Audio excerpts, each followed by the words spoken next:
The wait is finally over. Week one college football is here. Cannot be happier.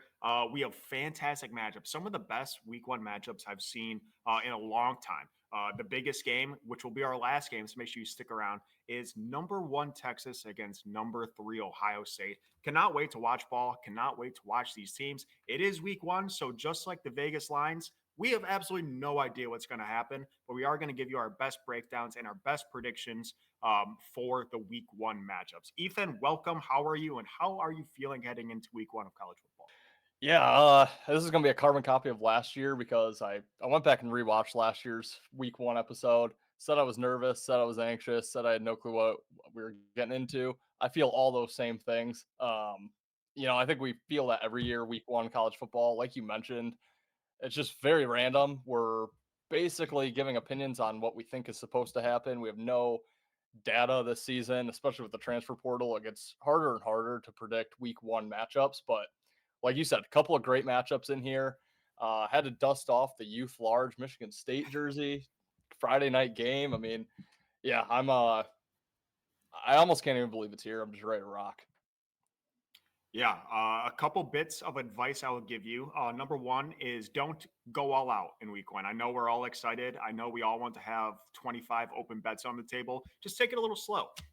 There's a lot going on. Don't overdo yourself. And my second bit of advice is just don't live and die off the rankings. I know the top 25 is special. It means absolutely nothing this early in the season. It only kind of means something near the end. So don't just get freaked out or super excited when you see a ranked team versus an unranked team and that they're a slight favorite. For example, that Boise State game last night.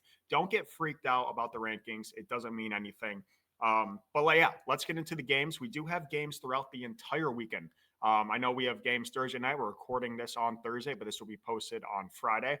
We have games tonight. We have games Saturday. We have games Sunday, and we have games on Monday. So full weekend of football. Can't wait. Let's start with Saturday's games. Again, we are keeping Texas and Ohio State as our last prediction.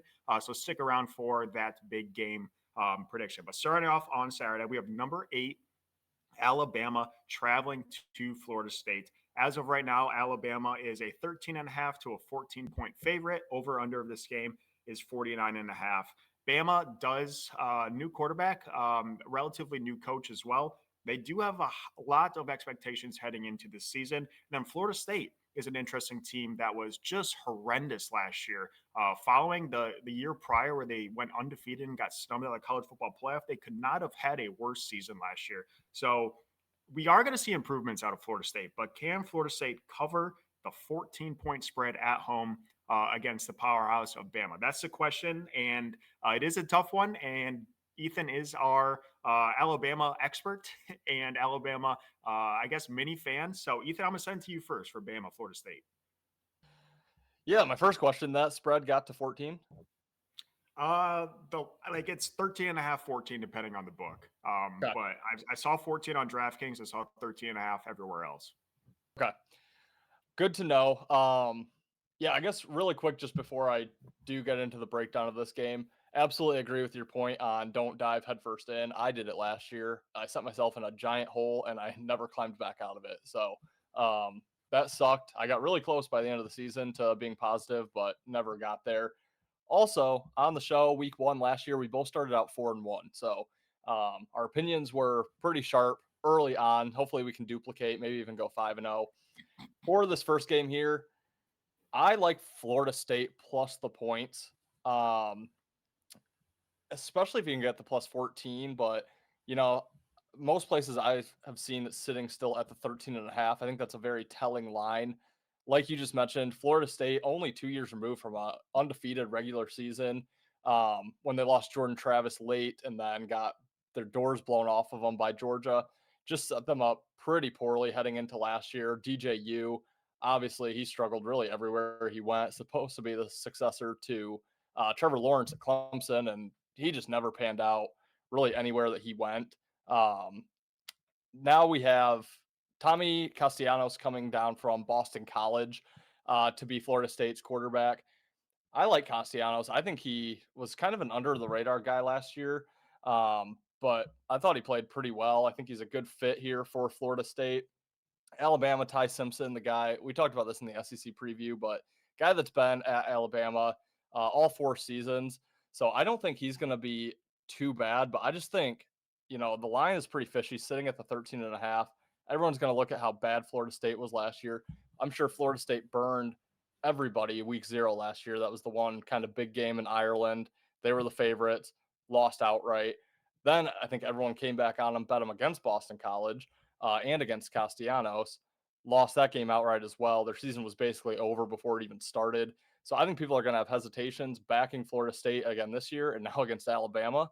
So yeah, the line being at 13.5, I like it. I do think Alabama finds a way to win the game, but I think it's too many points in Florida State where the stadium should be going nuts.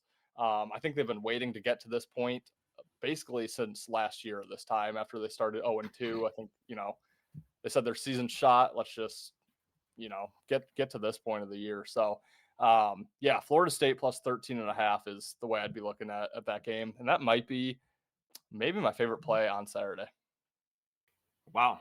Well, we'll have a little bit of difference in opinions. This is my least favorite play, but for the benefit of the doubt, I'll give you Florida State plus 14. So I'll give you that little the hook for the possibility of a push. Least favorite, I agree that Florida State is going to be better. Again, they can't be worse than last year. I think they're going to be better. I have Bama like right around 14 points. I think the line is right where it's going to be. So I am unfortunately going to oppose you. I'm going to take a shot on Bama. I'll take them at the minus 14. There is a possibility that both me and you and push and we stay I guess not positive, but not negative there. I know there's a lot of questions with Bama with their new quarterback. I think he's going to be just fine. He does have a lot of experience. He's older. He is not one of these Bryce Underwood's 18-year-old quarterback getting thrown into the wolves. But I think Bama's going to do just fine. Like I said, I think this is going to be exactly a 14-point game. If you maybe want to find a bet out there, I don't know if you can get a winning margin or something with the exact spread. But I think value would be just taking it right at 14. I could see this being like a 31-17 type of game. But yeah, I'll go Bama. Like I said, this is my least favorite. So maybe if you are looking to get an opinion from both me and Ethan, maybe stick to Ethan, who has this as one of his more confident bets. Like I said, we will be tracking every single bet. So our records will be given to you. And last year, Ethan had a fantastic record on the show. So hopefully Ethan can continue that streak. But yeah, tough game for me to navigate.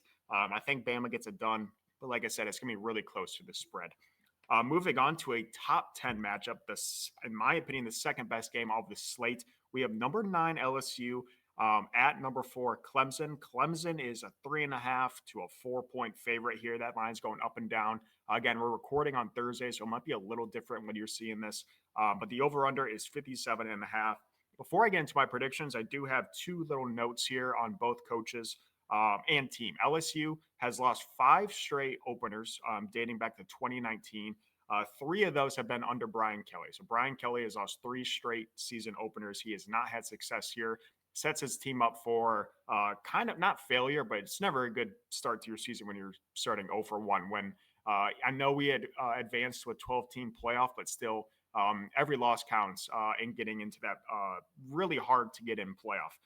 And then going to Dabo, as his last 10 games against SEC opponents, he's 3-7. So not fantastic for Dabo against the SEC. So we got 2 coaches and 2 teams that just don't do great against each other, which also makes this game a little harder to predict. But I'll start with this one. And I'm just going to go on my ACC prediction that Clemson's going to roll the table. And I honestly think Clemson is going to finish the season 12-0. So if you're going to go undefeated, you got to win week 1. So I'll take Clemson, and I will take Clemson on the spread here, 3.5 points. 2 great quarterbacks. You got Nussmeier for LSU. You got Cade Klubnik for Clemson, 2 Heisman candidates. Clemson, I do think, has the advantage on both the offensive and defensive line. Even quarterback matchup, I think even coaching matchup. I hate both coaches, so that's even as well. But yeah, I think Clemson gets it done, and I'll take them on the cover. It's more me trusting Clemson and fading Brian Kelly week 1. So I'll take Clemson 3.5. Where are you going for this game? Yeah, I'm going to disagree slightly on 2 points that you just made. I think Clemson has the quarterback edge with Klubnik, and I think they have the coaching edge with Dabo. So I'm right there with you on Clemson. However, this is probably a lose-lose scenario for me because I have played on LSU each of the last 3 years in their opener. So obviously have not been victorious. So of course now if I go fade them, they're going to win or at least cover. Um, but I do like Clemson. I mean, if LSU loses once or twice as in their home opener or in their opening game, maybe it's just happenstance. But to do it 5 years in a row, especially all three with Brian Kelly there, something's not going on in the offseason right for LSU. Now you get the spread 3.5 points. Like you said, with Nussmeier coming back, I think a lot of people look at him as that kind of Heisman dark horse, if you will. Um, and to see that they can grab over a field goal with LSU, a team that a lot of people expect to be good, I think it's very enticing. So just being the 3.5 spread on Clemson makes me like that even more. Clemson at home, like I said, with I believe the coaching edge and the quarterback edge. You mentioned in the trenches, I like Clemson. Yeah, I think Clemson is the play here. It's nothing that I'm in love with, and honestly, I am a little bit gun shy just because you know how it works. You play on a team 3 years in a row, you lose them all, then you flip. It almost never goes well. So I'm a little gun shy to play on Clemson, but I absolutely think it's the right play. Obviously, I would love to see Brian Kelly lose game one again at this time without having money on him. That would be really nice. But yeah, I'll just throw this out there as well. I think I mentioned it in the SEC preview, maybe not.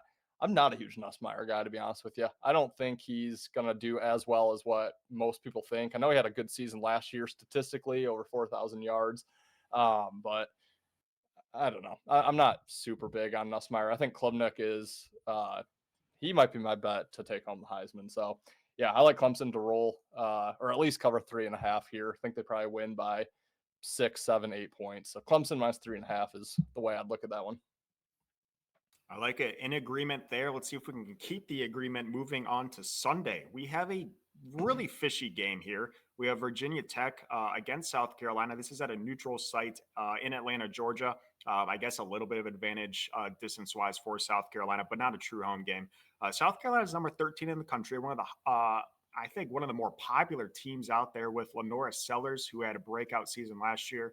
He was offered, I think, like 12 million or 8 million in the NIL. And his dad said, "You're 19 years old. You don't need, what are you going to do with $8 million?" So he decided to stay at South Carolina. But breakout year for him. And, South Carolina high hopes to contend in this SEC. And now they're playing a Virginia Tech team who has been mid since Michael Vick. And that's what, 2000? When was Michael there? 2000? I don't like, a long time since Virginia Tech has been anything worthwhile. And now we're getting a spread that it's still 7.5. So you get that hook, which might, deter people off of South Carolina. But this line has dropped 2 points from open. We're seeing money coming in on Virginia Tech. Something just seems off on this game. How are you reading this game, and who are you going to pick in this Atlanta matchup between Virginia Tech and South Carolina? Yeah, so I think we're going to be going head to head in this game. It's not one that I love, but I am leaning South Carolina minus the points. And really just a couple small reasons. Again, I think the 7.5 just a little bit telling. I think taking over a touchdown really on any team always kind of looks appetizing, but really the main reason for leaning South Carolina here probably won't be a play, but South Carolina started the year, I believe, 2-3, maybe 3-3 last year. Ended up winning their final 6 or 7 games down the stretch, getting some big wins. Texas A&M on the road against Clemson, I believe. Vanderbilt, which isn't usually a big win, but last year they were kind of upsetting a lot of teams similar to South Carolina. So winning that one, I believe that was at Vanderbilt as well. Really strung together some nice wins. They felt that they probably were a playoff team, should have made the playoff. And the fact that they didn't, I think they felt disrespected. Not that I think they should have been a playoff team, but I think they think that. Their fans think that. Some other people probably think that as well. So I think just coming into this year, after feeling maybe that they got left out of the college football playoff, that's the same reason I liked Georgia last year. I believe they opened against Clemson. They absolutely steamrolled after they got left out of the playoff the year prior. It's just kind of the same way I'm feeling with South Carolina here. I think they could come out and want to have a statement game. and I don't think they'd be afraid to run up the score on Vatek if the opportunity presents itself. So it's -7.5 is my lean for South Carolina, but not sure if I'm going to get there. Yeah, unfortunately, we're going to be going head to head with no way of a tie-in here. I am just going to go, and maybe this is why my record is poorer than yours. I'm just going to go straight up Virginia Tech money line. I think Virginia Tech's going to get this game done. I think the line is super telling. I think South Carolina is a super popular team this year, not just in South Carolina fans, but just in the country. I think what they did last year, people are going to be super eager to bet on them to succeed this year. And I just think it's a great spot for Virginia Tech to. I know Virginia Tech has high hopes. Their high hopes is making a bowl game, and that's when you know your program's bad. But I think Virginia Tech's going to come out firing, and I do think this game's going to come down to a one touchdown or a one score game. And I think Virginia Tech's going to have a chance to win this one at the end. So I'm just going to go right up and take Virginia Tech money line. But you did bring up a good point here with how competitive the 12. I know it's 12 teams, not 4 teams in the playoff, but it's still you still see teams snubbed. It seems like every season, and like you said, it all comes down to how much not who you beat.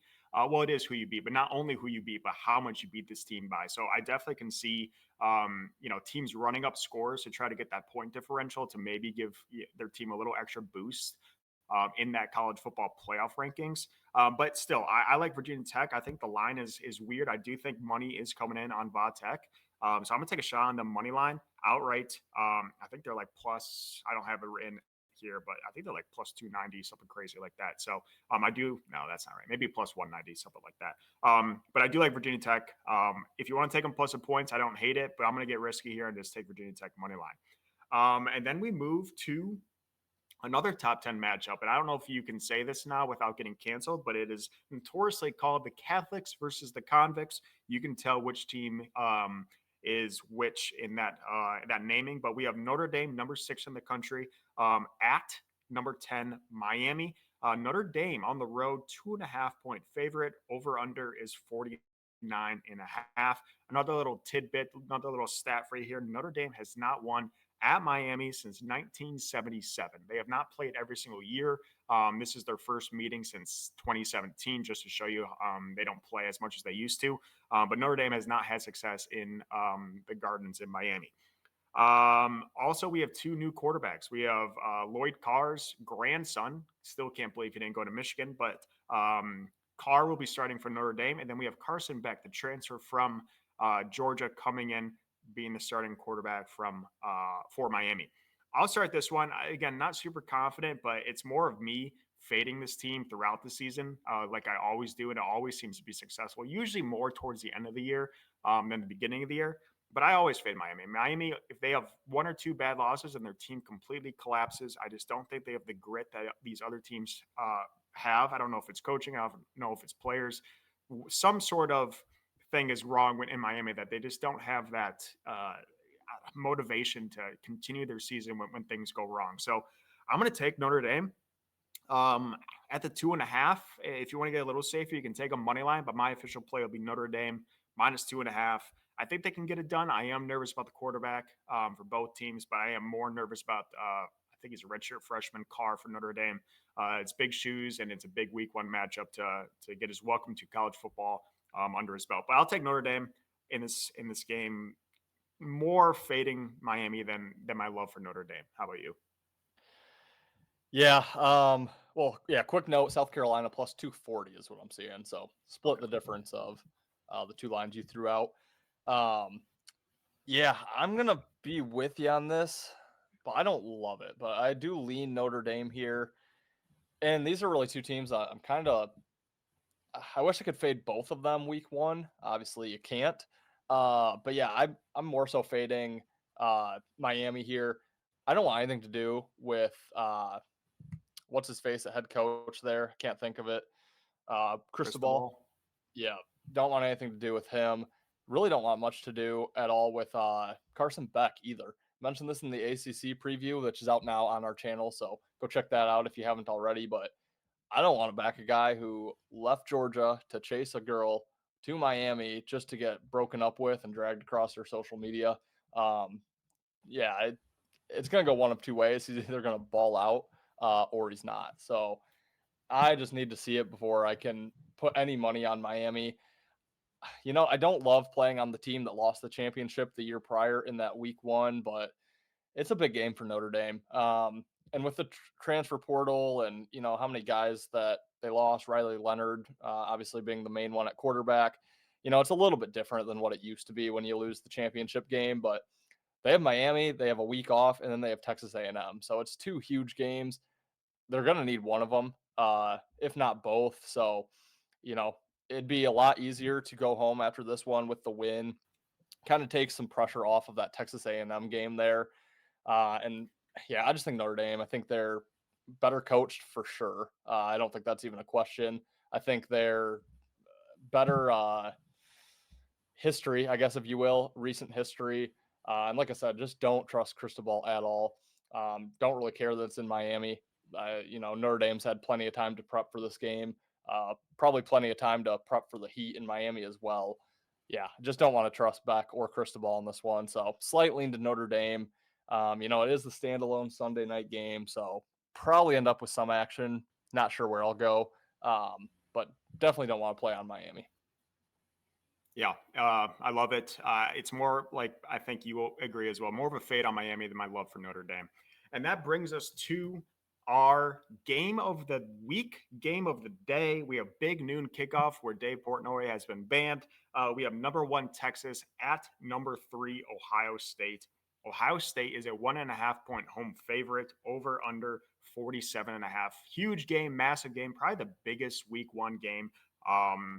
It's got to be the biggest week 1 matchup in the last 10 years. I mean, this is a phenomenal game with huge standing implications and playoff implications. Super excited for this game. Having a lot of difficulty picking a winner in this one. Maybe you can smooth the way for me. Who do you got, Texas, Ohio State?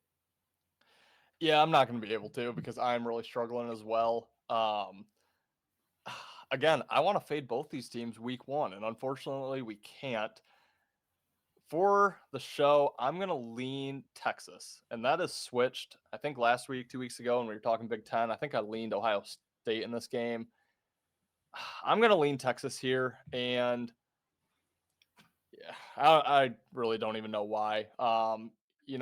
What I like about Ohio State is they are at home, obviously. Freshman quarterback with a lot to prove in Julian Sayin. And I do think Ohio State uh, probably feels disrespected that they're not the number 1 team, after winning the national championship last year and how good they were in the playoff last year. They probably feel somewhat disrespected. So, that's kind of my hesitancy for fading Ohio State. But on the flip side, Texas, they got beat by Ohio State in the playoff last year, so they have some playoff revenge on their mind. Arch Manning obviously getting the start. I know he hasn't had a ton of snaps in his college football career, and it kind of makes you wonder too. Why didn't he start in front of Quinn Ewers? Was Quinn just have the seniority and just got the start out of respect there, or is Arch maybe not quite as good as what he's talked up to be?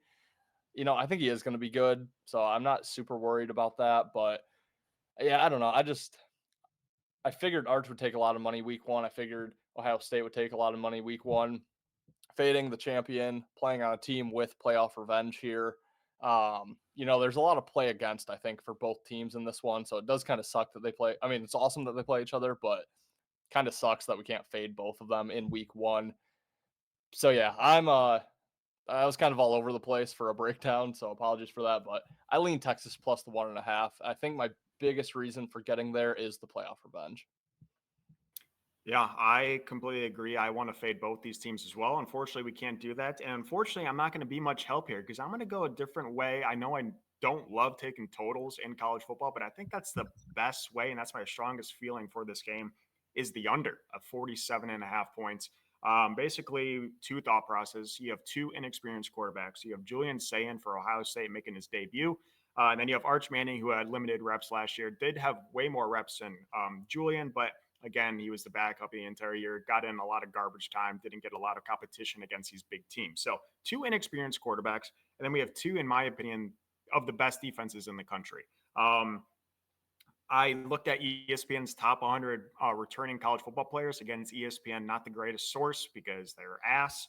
But according to ESPN, Texas has two top 11 defenders. You have number two. Maybe I'm not a great college football fan, but I've never heard of this guy. You have Anthony Hill Jr. is a number two player according to ESPN's top 100 returning players. He is Texas's linebacker.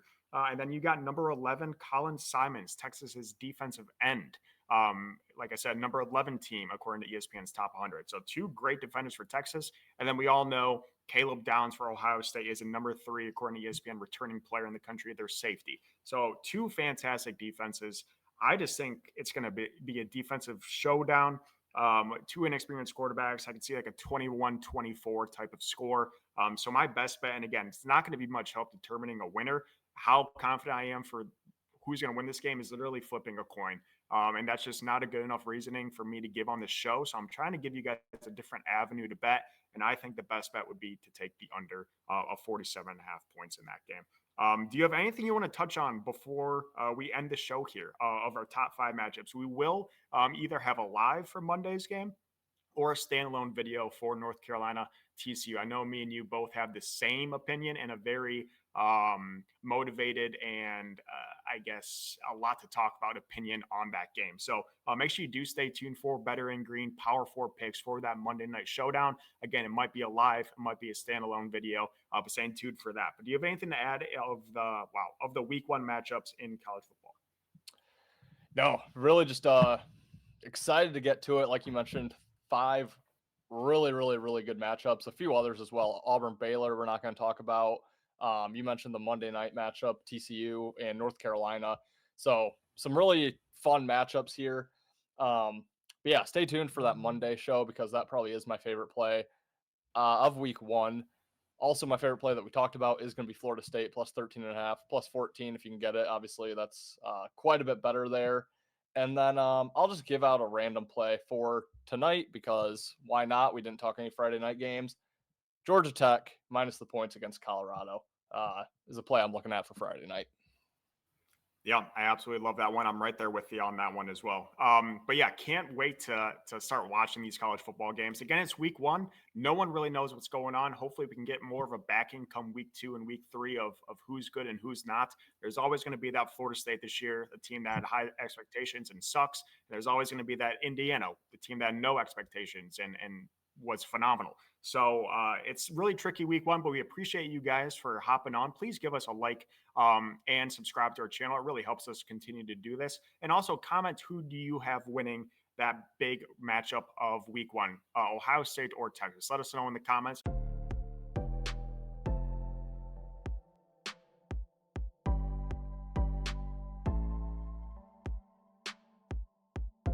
Welcome, welcome, welcome to Better in Green, eh? To Better in Green, eh?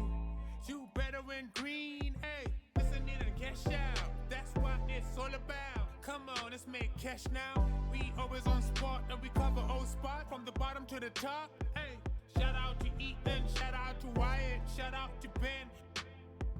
Welcome, welcome to our podcast. Better in Green.